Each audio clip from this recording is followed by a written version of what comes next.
Let's be real. No one likes to think about the worst case scenario, but ignoring risks doesn't make them disappear. And when something does go wrong, whether it's a system failure, supply chain disruptions, or key personnel leaving, most companies scramble instead of responding strategically. So there is good news.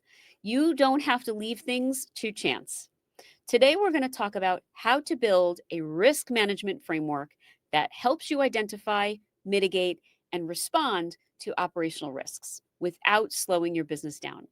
Let's get into it. So, what are operational risks? Operational risks aren't just bad luck, they are gaps and vulnerabilities in your processes, systems, and people that can lead to disruptions. Let me give you an example. A company relied on a single supplier for a key component of their business, the parts required to build their machines. When that supplier faced production delays, the company lost millions in revenue.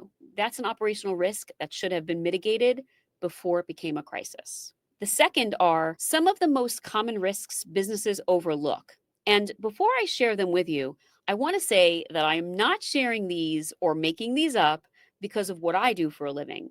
These are some of the most common risks that you'll see in business.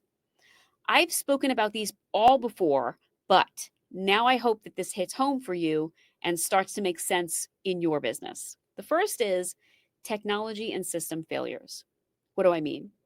Outdated systems, inconsistent use of technology, or cyber threats can cause downtime.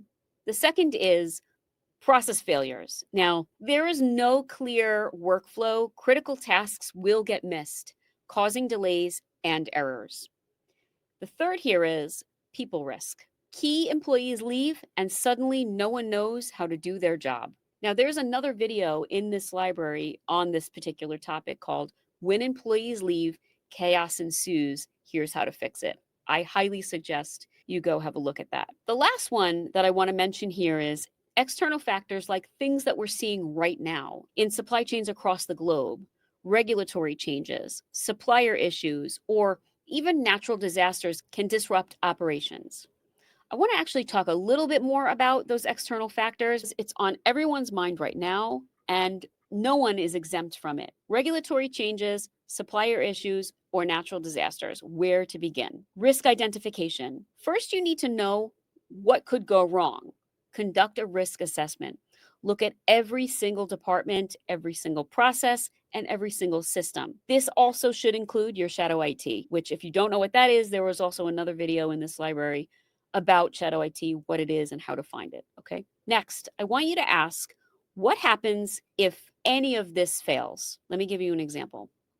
A company mapped out its operational risks and found that 80% of customer complaints were linked to a single system bottleneck. The second thing is you should conduct a risk assessment and prioritize what matters. Keep in mind that not all risks are created equal. A simple formula could be likelihood times impact. Okay.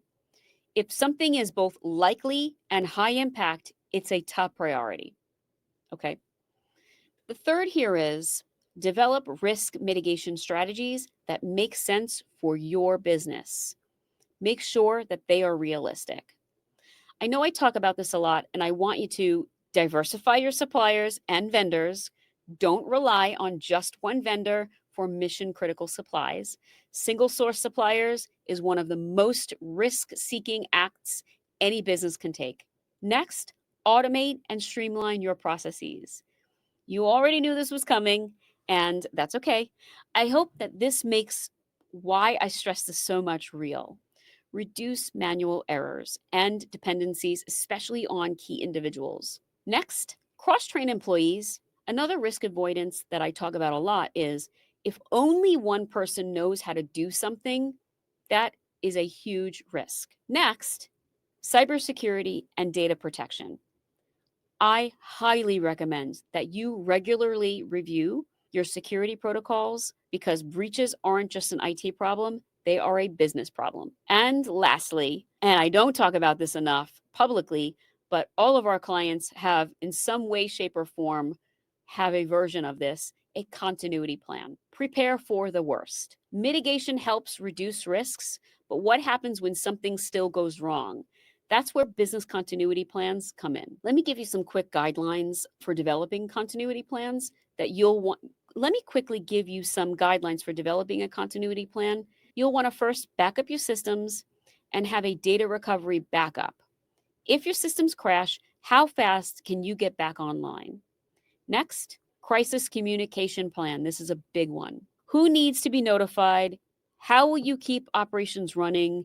This should be written out and distributed to everyone in the company. Everyone should know who is going to communicate what and when. Okay. And lastly, you have to have an if this, then that plan, which means having alternative workflow strategies. If one part of the business goes down, is there a backup plan? Do you flip the switch off in one location and direct calls to another location across the country? If you are an in-office team like financial services, insurance, accounting, businesses like that, who will communicate to the employees, the company, if and when to go home? Sign out of your VPN, directions like that. Okay, now let's talk about how to implement these risk management plans without slowing growth. These large initiatives require a heavy lift. And I know most of you are already very busy, so here are some suggestions. Make risk management part of everyday operations. Now, this may sound easier said than done, but you can begin by using some of the suggestions that I just mentioned. This isn't a set it and forget it kind of a situation. Risks evolve over time. I suggest that you regularly review and update your risk management framework. Next, I want you to use technology to your advantage. Careful with this one, because when selecting technology, know what your processes are first and what your technology stack looks like to eliminate any shadow IT and use tools like AI and automation.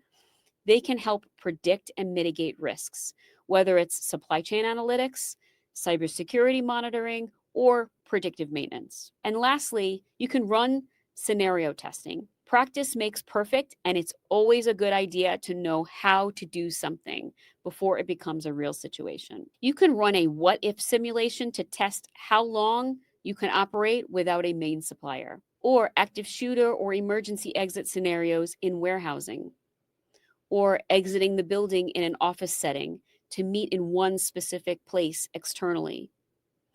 The results may be alarming, but it will help you fix weak points before they become real disruptions. I'd like you to try and see risk management as a competitive advantage. At the end of the day, managing risks isn't about being overly cautious, which I know you already know. It's about being smart. Businesses that are prepared for risks don't just survive disruption, they recover faster and stay ahead of the competition. So take a step back and ask yourself if key systems, people, or suppliers failed today, would your business be ready? If not, it's time to put a real framework into place. Thanks for watching. I'll see you next time.